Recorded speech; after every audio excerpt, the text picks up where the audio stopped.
এখানে হালিম আনা হয়েছে,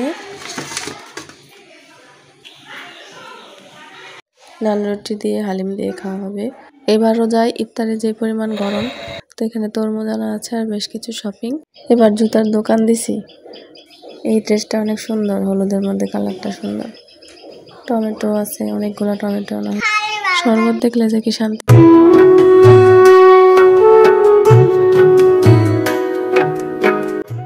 আসসালামু আলাইকুম, সবাই কেমন আছেন? আরও একটি নতুন ভিডিও নিয়ে আপনাদের সামনে হাজির হয়ে গেছি। সকালবেলা মেয়েকে নিয়ে কোচিংয়ে যাওয়ার পথে একটা চালতা গাছ দেখলাম। আমার আগের ভিডিওতে আপনারা অবশ্যই গাছটা দেখেছেন। তবে চালতা গাছের পাশে আছে আম গাছ, আর আম গাছটাতে কিন্তু তেমন একটা মুকুল নাই। আমাদের বাসার সামনে যে আম গাছে, সেই গাছে কিন্তু প্রচুর মুকুল এবং আমও বেশ বড় বড়ই হয়ে যাচ্ছে। আজকে ছেলের পোলিও টিকা খাওয়ানো ছিল, মনেই নাই। হঠাৎ দেখলাম রাস্তায় প্রচুর মহিলারা বাচ্চাদেরকে নিয়ে যাচ্ছে। আমার বড় ভাসুরের বাসার পাশেই আবার পোলিও টিকা কেন্দ্র, তো ওই জায়গায় যাব। এবং যাওয়ার পথে দাদাকে ফোন দিয়েছিলাম, তো আমার বড় ভাসুরকে আবার আমরা দাদা ডাকি। তো দাদা বললো আসো। তো যেহেতু বাসায় গেছি কাছাকাছি, তো বা দাদার বাসায় না গেলে কি হয় বলেন। তো এই যে আমার দেখেন কতগুলো টসটসা টমেটো দিয়ে দিছে, সাথে দিয়েছিল সিম। আর এই সিম দিয়েই মাছ রান্না করা হয়েছে। বিচিওয়ালা সিম যে এত মজা, আমার ছেলে তরকারি খায় না বা অন্য যে সিমের খোসা সেগুলোও খায় না, শুধু এই বিচিই খায়। তো দেখেন এই যে আপনাদের জন্য একটু আমি কষ্ট করে করে দেখাচ্ছি। তো দেখেন আমার খুরসুন বা খুন্তি যেটাই বলেন না কেন, ঠিক মতো দেখেন ডাবলোই না। তো আমার হাতেই আসলে আসল কার্যকরী।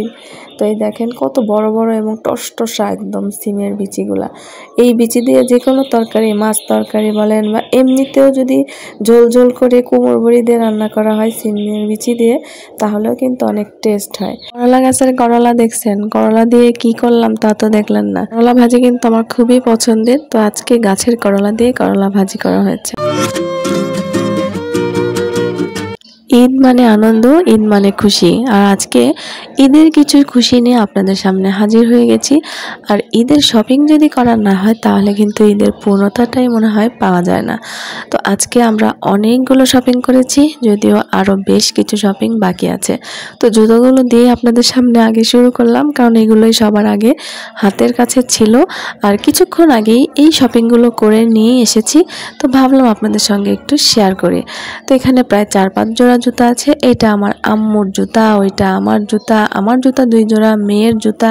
তো সব কিছু দেখা শেষ। এবার চলুন ছেলের পাঞ্জাবি দেখি। ছেলেদের পাঞ্জাবি বা বাচ্চাদের যে কোনো ড্রেস এত সুন্দর লাগে। তো এখানে আমি একটা বোরখাও কিনে নিয়েছিলাম, একদমই সিম্পলের মধ্যে, মাত্র 1000 টাকা। আমার কাছে আবার সিম্পল বোরখাগুলোই বেশি ভালো লাগে, কারণ পাথরের বোরখায় পাথর উঠে যায়। বড় গর্জিয়াস বোরখা কিন্তু ভালোই লাগে দেখতে, না? এই জায়গায় 4-5টা 3 পিস আছে, এগুলো আমি কাটার জন্য বসেছি। অলরেডি 2টা সালোয়ার কেটেও ফেলেছি। এগুলো বাসায় পরার সিম্পল, যে আমার এক্সট্রা 2-3টা জামা ছিল যেগুলোর শুধু 1 পিস হিসাবে কিনেছিলাম। তো এটার জন্য আসলে সালোয়ার কিনেছিলাম না, তো আজকে কিনলাম। যেহেতু অনেকগুলো শপিং করা হচ্ছে, একবারে বাজারে গেলে মনে হয় যে ওইটা কিনি। আমার এই 3 পিসটার প্রিন্টটা কেমন লাগছে বলেন তো? আমার কাছে কিন্তু অনেক ভালো লাগছে। তো যাই হোক, ওইগুলো হলো টুকিটাকি। তো এই জায়গায় আমি একটা হিজাব কিনেছি বোরখার সঙ্গে পরার জন্য। এই জায়গায় আরও কয়েকটা 3 পিস আছে। যেহেতু মহিলা সদস্য বাসায় বেশি, আর ঈদের মধ্যে সবাইকেই মনে চায় কিছু না কিছু গিফট করতে। তো এই 3 পিসগুলো আসলে কেমন হয়েছে আপনারা কিন্তু অবশ্যই আমাকে কমেন্ট করে জানাবেন। তো এই কালারটা কিন্তু অনেক সুন্দর, না? হলুদের মধ্যে ক্রিম কালার। তো এই জায়গায় আরও একটা 3 পিস, যেটা গাঢ় জাম কালারের মধ্যে এখানে প্রায় ব্লু কালার বা নীল কালার যেটাই বলেন না কেন। তো একবার মনে হচ্ছে এটা পিঙ্ক কালার, আবার মনে হচ্ছে এটা গাঢ় জাম কালার। যাই হোক, আর এই 3 পিসটা হচ্ছে এমব্রয়ডারি করা। এটার দাম নিয়েছিল 1500 টাকা, আর ওইগুলো সবই 1000 করে। তো এই 3 পিসগুলো অনেকটা কমফোর্টেবল এবং খুবই আরামদায়ক, মানে পাতলা পাতলা ওড়নাগুলা, জামাগুলাও, যেগুলো গরমের মধ্যে পরতেও বেশ ভালো লাগবে। আমার মেয়ের শপিং দেখবেন না, খালি আমাদেরগুলাই দেখবেন। দেখেন আমার মেয়ের জন্য বেশ কিছু শপিং করা হয়েছে। এগুলো হচ্ছে টপস, গাঢ় মেরুন কালার। এই জায়গায় আরও একটা টপস। যেহেতু ছোট মানুষ, ওভাবে আসলে গজ কাপড়ের জামার মধ্যে আসলে আরামটা একটু বেশি, তারপরে বানানোরও সময় পাচ্ছি না, তো এই জন্য কয়েকটা টপস কিনে দিলাম যেগুলো ও বাইরে গেলেও পরতে পারবে এবং বাসায়ও পরতে পারবে। তো এইটা আরও একটা ড্রেস, এটা হচ্ছে 2 পিস, আর এটা আমাদের এলাকারই একটা শোরুম থেকে নিয়েছিলাম যেটার নাম বিগ বাজার। তো বিগ বাজারে প্রচুর দাম, মানে মাথা ঘোরা, একদম নষ্ট করার মতো দাম। দেখলেই আপনার মনে হবে যে না না না, এত দামি কাপড় কেনা যাবে না। তবে ড্রেসগুলো কিন্তু অনেক সুন্দর, বলে না জিনিস যেটা ভালো দাম তার একটু বেশি। তো শপিং করে আসার পর এখানে হালিমও নিয়ে এসেছিলাম, কারণ বাসায় ইফতার বানানোর আজকে আর সময় নাই।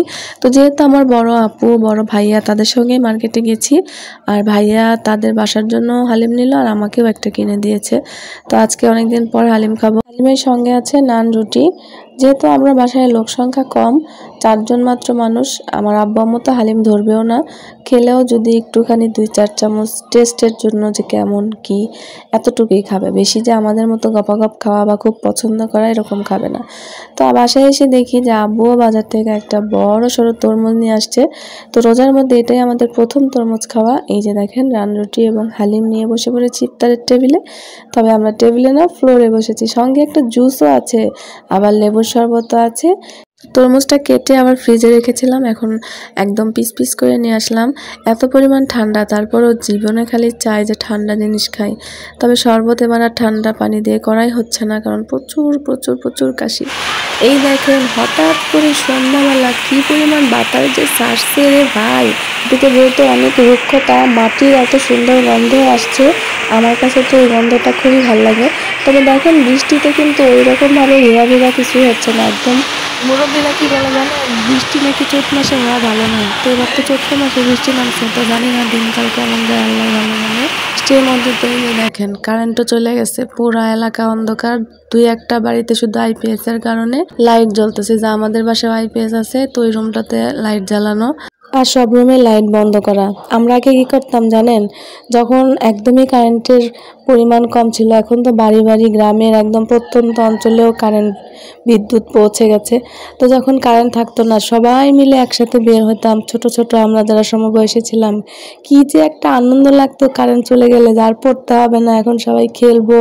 আবার আম্মুরা, পাশের বাসার আন্টিরা সবাই মিলে বের হইতো, গল্প করতো, কি যে ভালো লাগতো। এবং ওই মুহূর্তগুলো এখন মনে হলে সত্যি খুব কষ্ট লাগে, যে আশেপাশে আসলে আগে যে একটা মিল মহব্বত ছিল, এখন আর মানুষের মধ্যে ওই বন্ডিংটা নাই। এখন যার যার বাসায় শেষে ঘরে ঘরে কারেন্ট, ঘরে ঘরে মানুষের মোবাইল, ল্যাপটপ, টিভি, তো ওই রকম আর মহব্বতটা কারো মধ্যে নাই। তো যাই হোক, দেখতে দেখতে হয়তো বা একটু পরে কারেন্ট চলেও আসবে। তো আজকের ভিডিওটা কেমন লাগলো অবশ্যই কমেন্ট করে জানাবেন। ভিডিও শুরুতে তো বলিনি যে লাইক দিবেন, তো এখন শেষে বলে যাচ্ছি, অবশ্যই একটা লাইক এবং কমেন্ট করে আমার পাশেই থাকবেন। আর দেখছেন কারেন্ট কিন্তু চলেও আসছে। তো সবাই ভালো থাকবেন, নিরাপদে থাকবেন, সবার সুস্থতা কামনা করে আজকের মতো বিদায় নিচ্ছি। আল্লাহ হাফেজ, আসসালামু আলাইকুম ওয়া রাহমাতুল্লাহ।